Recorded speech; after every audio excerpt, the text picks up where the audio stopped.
नमस्कार दोस्तों, स्वागत है आपका मेरे YouTube channel biology with doctor Gajendra में। दोस्तों, आज जो हम टॉपिक पढ़ने जा रहे हैं वो टॉपिक है प्लाज्मिड्स। प्लाज्मिड्स होते क्या हैं, कितने प्रकार के होते हैं, और अगर हम हायर लेवल में पढ़े ना इनको तो ये इन पर एक एक प्लाज्मिड पे एक एक वीडियो बन सकता है। लेकिन अभी मैं सिर्फ फिर वही टाइम कम है और वीडियो थोड़ा लंबा बन जाता है, और आपके रेस्पॉन्स के अनुसार ही मैं बड़ा वीडियो बनाऊंगा। अभी तो सिर्फ मैं एक ओवरव्यू दे रहा हूं कि प्लाज्मिड्स होते क्या हैं और प्लाज्मिड्स कितने प्रकार के होते हैं। सबसे पहले प्लाज्मिड की खोज किसने की, तो आपने देख रहे हो यहाँ पे प्लाज्मिड की खोज लेडरबर्ग और विलियम हैस। लेडरबर्ग और विलियम हैस ने इसकी खोज की थी 1952 में, और इसका नाम दिया था प्लाज्मिड। खोज कैसे हुई कि इन्होंने बैक्टीरिया में देखा कि बैक्टीरिया के मुख्य गुणसूत्र या मेन क्रोमोसोम जो होता है उसके अलावा भी कुछ अनुवांशिक पदार्थ इनको मिला, तो उसको इन्होंने क्या नाम दिया, प्लाज्मिड। ये प्लाज्मिड जो होते हैं इन्होंने बताया कि ये सर्कुलर थे, डबल स्टैंडर्ड थे, दो द्विरज्जुकी और सर्कुलर थे, तथा इनमें सेल्फ रेप्लिकेटिंग कैपेसिटी थी, ये इन्होंने बताया। ठीक है, तो अगर हम प्लाज्मिड को डिफाइन करना चाहें तो ये क्या है, हम बोल सकते हैं एक्स्ट्रा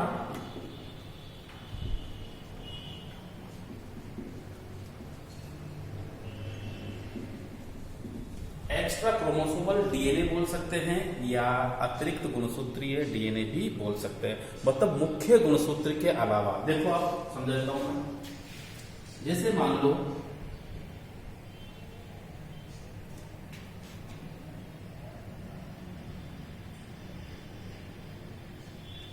ये एक जीवाणु है, और इस जीवाणु के अंदर बहुत सारी चीजें हैं, लेकिन हम सिर्फ फोकस किस पे कर रहे हैं, अनुवांशिक पदार्थ पे। इसका अनुवांशिक पदार्थ क्या है, एक डीएनए है, double standard circular DNA. Double standard circular DNA ये इसका मुख्य गुणसूत्र है। क्या है ये, मेन क्रोमोसोम बोल सकते हैं इसको।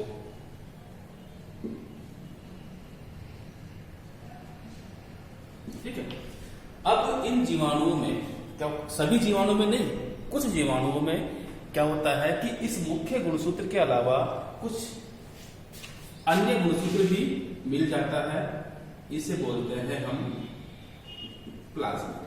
तो प्लाज्मिड क्या हो गया, एक तरह से मुख्य गुणसूत्र के अलावा जो डीएनए होता है जीवाणुओं के अंदर, उसे हम प्लाज्मिड कह देते हैं। ये इसकी एक सिंपल डेफिनेशन हो गई है। और इसकी खास बात क्या है कि ये जो प्लाज्मिड है, इनके अंदर कुछ ऐसे जीन होते हैं जो उस जीवाणु का जो फिनोटाइप है या जीवाणु की कार्यशीलता है उसको प्रभावित करते हैं, उसको स्पेशल बनाते हैं। ठीक है, इनमें कुछ ऐसे जीन होते हैं। ये प्लाज्मिड जो होते हैं ये जीवाणु के लिए जरूरी नहीं है कि हो, मतलब उसको जीवित रहने के लिए जरूरी नहीं है, लेकिन अगर ये होते हैं तो ये एक तरह सोने पे सुहागा होता है, उनको कुछ एक्स्ट्रा मतलब बेनिफिट मिलता है। ठीक है, तो सभी जीवाणु में प्लाज्मिड हो ये जरूरी नहीं है, लेकिन जीवाणु में प्लाज्मिड होता है तो कुछ उनको एक्स्ट्रा मतलब बेनिफिट्स मिलते हैं। यहाँ पर बात करें हम, ये प्लाज्मिड है। ठीक है, मान लो अब इसमें देखो आप, ये प्लाज्मिड जो है ये एक भी हो सकता है, एक से ज्यादा भी हो सकते हैं, उसके अनुसार जीवाणुओं को मतलब प्लाज्मिड्स को वर्गीकृत भी किया गया है। हम वहां पे नहीं जा रहे, हम सिर्फ इसका सिंपल देख लेते हैं कि ये डबल स्टैंडर्ड होता है, सर्कुलर होता है, सेल्फ रेप्लिकेटिंग इसमें कैपेसिटी होती है, मतलब ये खुद अपनी प्रतिकृति कर लेता है और अपनी संख्या बढ़ा सकता है। अब होता क्या है कि ये संक्रमणशीलता, मतलब ये प्लाज्मिड एक कोशिका से दूसरी कोशिका या एक जीवाणु से दूसरे जीवाणु में जा भी सकते हैं और नहीं भी जा सकते, उसके आधार पर इसको वर्गीकृत कर दिया।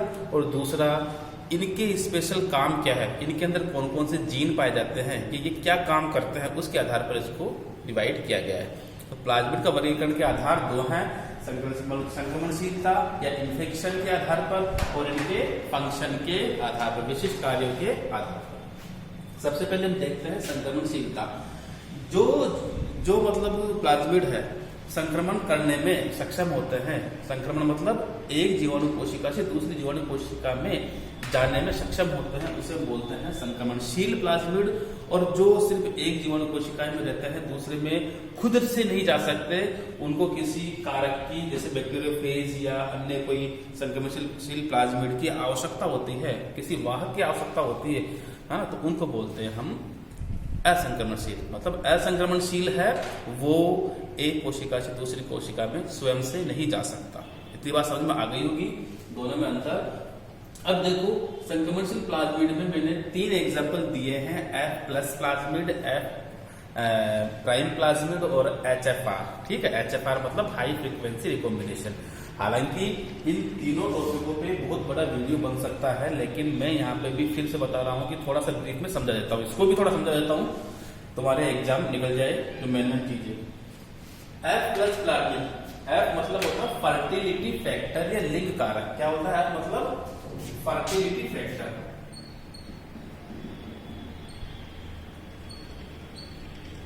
इसे बोलते हैं हम लिंग कारक भी कह सकते हैं। मतलब ऐसे प्लाज्मिड जिनके अंदर लिंग कारक या फर्टिलिटी फैक्टर होता है, सेक्स रोम या सेक्स प्लाई का निर्माण करता है, उसे बोलते हैं F प्लस। ठीक है, जिन जीवाणुओं में ये प्लाज्मिड, मान लो इस प्लाज्मिड के अंदर ये प्लाज्मिड है, ये मान लो F प्लस है, सपोज ये F प्लस है, तो ये जीवाणु कोशिका भी क्या हो जाएगी, F प्लस बोल देंगे इसको।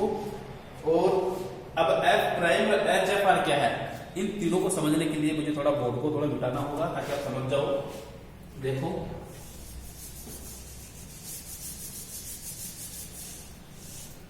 मान लो इसमें क्या है, F प्लस कारक है, ये प्लाज्मिड है, ये F प्लस है। एक दूसरी जीवाणु कोशिका है, इसके अंदर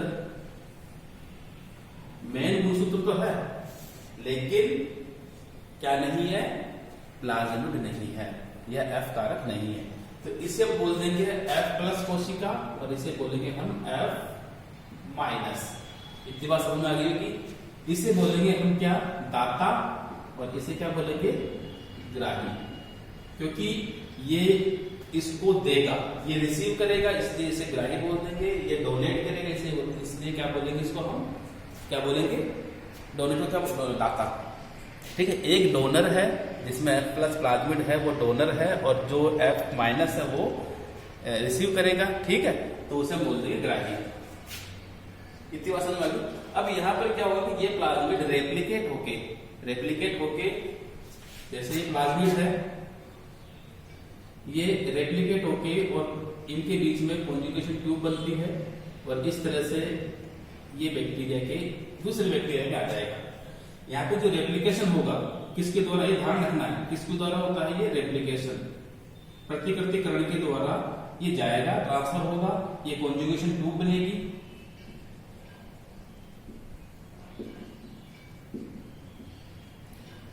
ये जो रेप्लिकेशन है इसका नाम है रोलिंग सर्कल रेप्लिकेशन। आपने, अगर आप रोलिंग सर्कल रेप्लिकेशन होता क्या है तो मेरे प्रीवियस वीडियो में देख लेना। रेप्लिकेशन जो मैंने पढ़ाया है उसमें विभिन्न प्रकार के रेप्लिकेशंस बताए हैं, प्रोकैरियोट में कैसे होते हैं, यूकैरियोट में कैसे होते हैं, वायरसेस में कैसे होते हैं, सब मैंने उसमें बताया। ठीक है, तो वो तो आप देख लेना। बस यहाँ पे ध्यान रखना है कि प्लाज्मिड जो होता है वो रेप्लिकेट होके एक कोशिका से दूसरी कोशिका में जाता है, डोनर से इसमें रिसीव जो करेगा है ना, रिसीवर में जाएगा, और यहाँ पर ये प्लाज्मिड जो F प्लस था, ये F प्लस का F प्लस है, और ये भी बाद में क्या बन जाएगा, F प्लस बन जाएगा, इसमें ही आ जाएगा। ठीक है, फिर बाद में डबल स्ट्रैंड हो जाएगा ये। तो इस तरह से ये मैकेनिज्म है कॉन्जुगेशन, जो हम कभी बाद में पढ़ेंगे इसके बारे में। अभी इतनी बात अगर समझ में आ गई होगी कि F प्लस क्या होता है, F माइनस क्या होता है। अब अगर मान लो ये जो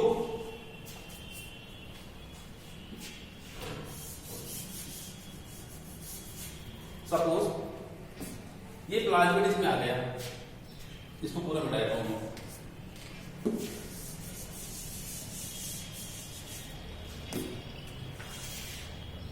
देखो ये F प्लस प्लाज्मिड है और ये मेन क्रोमोसोम है, मेन क्रोमोसोम। अगर F प्लस प्लाज्मिड और मेन क्रोमोसोम इन दोनों के बीच में क्या हो जाए, रिकॉम्बिनेशन।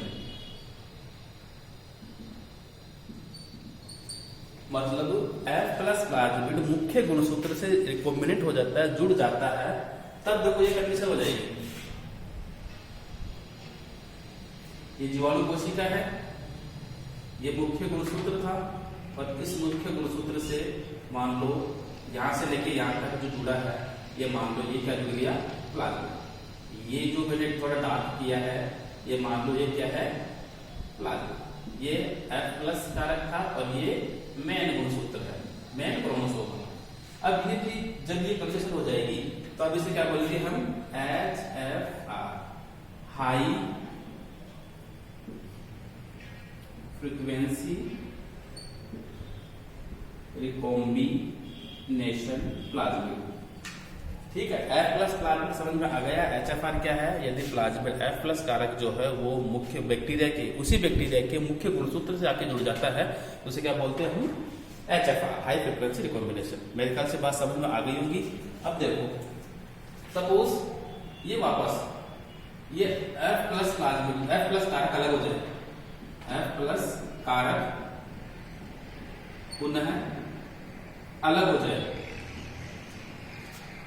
F प्लस कारक पुनः अलग हो जाए, तो कंडीशन क्या है, देखो ये जीवाणु था, इसका ये मेन गुणसूत्र है, और वापस प्लाज्मिड बन गया। ठीक है, वापस अलग हो गया। लेकिन जब ये HFR से प्लाज्मिड अलग होगा तो ये कुछ जीन बैक्टीरिया के भी आ जाएंगे। मतलब यहाँ पर ये जब अलग होगा तो सपोज यहाँ से लेके यहाँ से कट जाए, और कुछ जीन जो है वो किसके आगे, इसमें जीवाणु के। ये क्या है, F plus with some bacterial gene, F plus plasmid with some bacterial gene, तो इसको हम बोल देंगे क्या, F प्राइम प्लाज्मिड। बात समझ में आ गई होगी। F प्राइम क्या है कि HFR से जब F प्लस प्लाज्मिड वापस अलग होता है तो कुछ जीन जो है वो मेन क्रोमोसोम के भी उस प्लाज्मिड में आ जाते हैं। अब जब उस प्लाज्मिड में आ जाएंगे तो उस प्लाज्मिड को क्या बोलेंगे हम, F प्राइम प्लाज्मिड। और जब ये F प्राइम प्लाज्मिड दूसरे कोशिका को संक्रमित करेगा तो साथ में बैक्टीरियल जीन्स जो मेन क्रोमोसोम के हैं उनको भी ट्रांसफर कर देता है। तो ये हो गया। तो मेरे ख्याल से तीनों की डेफिनेशन आपको समझ में आ गई होगी। F प्लस क्या है, F माइनस क्या है, HFR क्या है और F प्राइम क्या है। अब इसका हम आगे कभी देखेंगे, बड़ा वीडियो बनेगा बाद में, तब बना देंगे। अभी इतना ही काफी है जो आपके एग्जाम के पॉइंट ऑफ व्यू से। असंक्रमणशील मैंने समझा ही दिया कि ये प्लाज्मिड जो होते हैं ये संक्रमणशील होते नहीं है, मतलब संक्रमण करने में सक्षम नहीं होते हैं। इससे क्या होता है कि ये जब इनको दूसरी कोशिका में जाना होता है तो या तो बैक्टीरियोफेज के द्वारा या फिर कोई दूसरे संक्रमणशील प्लाज्मिड के साथ अटैच होके, इसे हम वाहक कह सकते हैं, उनके थ्रू जाता है। मतलब इनके संक्रमण के लिए वाहक की आवश्यकता होती है, स्वयं से ये नहीं हो सकते, जैसे आई प्लाज्मिड। ये तो हो गया संक्रमणशीलता के आधार पर। दूसरा है विशिष्ट कार्यों के आधार पर। विशिष्ट कार्यों के आधार पर हम देखेंगे कि प्लाज्मिड किस किस तरह का कार्य कर रहा है। जैसे पहला प्लाज्मिड है F प्लाज्मिड या लिंक कारक, ये पढ़ लिया हमने।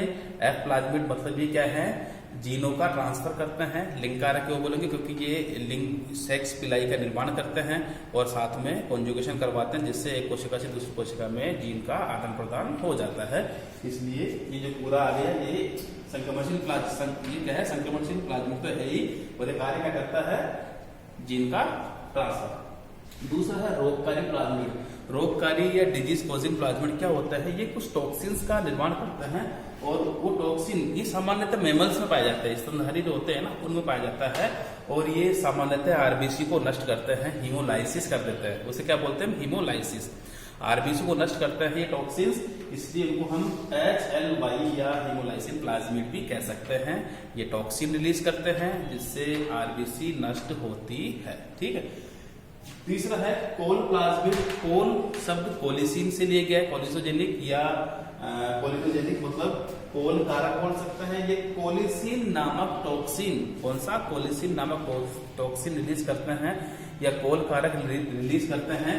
ये कोल कारक जिस मतलब जिन बैक्टीरिया में ये कोल प्लाज्मिड होता है उनको तो कोई फर्क पड़ता नहीं है, वो टॉक्सिन रिलीज कर देंगे, लेकिन जिन जीवाणुओं या बैक्टीरिया में कोल प्लाज्मिड अनुपस्थित होता है उनके लिए लेथिल होता है, घातकी होता है। कोल समेत कौन से जीवाणु हैं जिनमें कोल प्लाज्मिड नहीं है उनके लिए घातक होता है। आर कारक या रेजिस्टेंस कारक या प्रतिरोधी कारक, इनके अंदर ऐसे जीन होते हैं जो उस जीवाणु को विभिन्न प्रकार की एंटीबायोटिक्स जो होती है उनसे सुरक्षा प्रदान करते हैं, जैसे एम्पिलिसिलिन, पेनिसिलिन, स्ट्रेप्टोमाइसिन।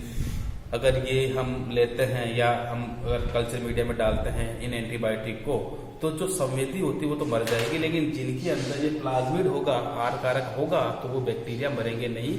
ठीक है, तो इनको बोलते हैं क्या, रेजिस्टेंट। अपघटनकारी प्लाज्मिड सामान्यतः ये स्यूडोमोनास जो जीवाणु उसमें पाए जाते हैं, और ये क्या करते हैं, विभिन्न प्रकार के पदार्थों का अपघटन में कार्य करते हैं। इनमें ऐसे जीन होते हैं जो ऐसे एंजाइमों का निर्माण करते हैं जो अपघटन का कार्य करें। और मोस्ट इंपोर्टेंट टीआई प्लाज्मिड या अर्बुद प्रेरक ट्यूमर इंड्यूसिंग प्लाज्मिड, सामान्यतः ये एग्रोबैक्टीरियम ट्यूमोफेसियस जो है जीवाणु उसमें पाया जाता है। इसका बहुत बड़ा यूज है जेनेटिक इंजीनियरिंग में। विभिन्न प्रकार के जो हम प्लांट्स जो जेनेटिक इंजीनियरिंग के थ्रू बनाते हैं, जैसे टोमेटो है, ब्रिंजल है, टोबैको है, बहुत सारे प्लांट्स ऐसे हैं जिनको हम रिकॉम्बिनेंट डीएनए टेक्नोलॉजी का यूज करके उनको ट्रांसजेनिक प्लांट्स बनाते हैं। उनमें इसकी बहुत ज़्यादा जरूरत होती है। ये आनुवांशिक इंजीनियरिंग इसको बोलते हैं। इस पे आराम से 3-4 वीडियो बन जाएंगे, है ना, लेकिन आपके लिए अभी इतना इम्पोर्टेंट नहीं है टीआई प्लाज्मिड क्या होता है। बस ये ध्यान रखना, टीआई प्लाज्मिड एक ग्राम नेगेटिव बैक्टीरिया है। कौन सा, एग्रोबैक्टीरियम ट्यूमोफेसियस, सोइल में पाया जाता है, मिट्टी में पाया जाता है, और ये जड़ों के अंदर पादपों जो प्लांट्स होते हैं उनकी जड़ों में ट्यूमर को इंड्यूस करते हैं या अर्बुद का निर्माण करते हैं, इसलिए इसे ट्यूमर इंड्यूसिंग प्लाज्मिड कहते हैं। इसका रोल ट्यूमर इंड्यूस करता तो है, लेकिन ये क्या करता है, इसका हम इसमें थोड़ी सी जेनेटिक इंजीनियरिंग करके इसको हम एज ए वेक्टर या वाहक के रूप में उपयोग करते हैं रिकॉम्बिनेंट डीएनए टेक्नोलॉजी के अंदर। ठीक है, तो ये ध्यान रखना, ये एज ए वाहक भी यूज होता है।